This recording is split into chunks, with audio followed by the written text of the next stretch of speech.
अस्सलामुअलैकुम। जैसे कि आप जानते हैं मैं हाफ़िज़ मोहम्मद आबिद आपकी खिदमत में हाज़िर हूँ। आज अल्हम्दुलिल्लाह हमारे यूट्यूब को आप सब्सक्राइब करें और बेल आइकन को लाज़मी दबाएं ताकि हर आने वाली वीडियो आप तक पहुँचती रहे और वीडियो को ज़रूर देखना एंड तक करें। इंशाल्लाह आज दिखाते हैं हम मस्जिद की सफाई किस तरह करते हैं। मुकम्मल मस्जिद की सफाई करने में बच्चे लगे हुए हैं। आज आपको विज़िट कराते हैं, आएँ हमारे साथ।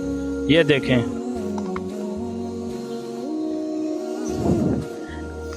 इधर बच्चे से बात करवाते हैं। ये बच्चे, बेटा क्या कर रहे हैं? सफाई महजद की बताओ क्या मिलता है मस्जिद की सफाई करने नेकियां नेकियां में? और इसके अलावा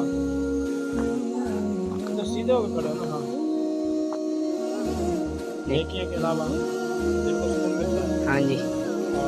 और इसके अलावा माशाल्लाह बच्चे ने कहा कि अल्हम्दुलिल्लाह मेरे दिल को सुकून मिलता है मस्जिद की सफाई करके। ये देखें, और कुछ बच्चे वज़ू खाने की सफाई कर रहे हैं, कुछ सैन की, और कुछ और साइड वाली सफाई, कुछ वाशरूम की। तो ये बाबू टाउन गली नंबर 3 चीचा वतनी में मस्जिद है। तो अल्लाह पाक हमें जज़ाए खैर दे। तो वीडियो एंड तक ज़रूर देखना। जज़ाकल्लाह।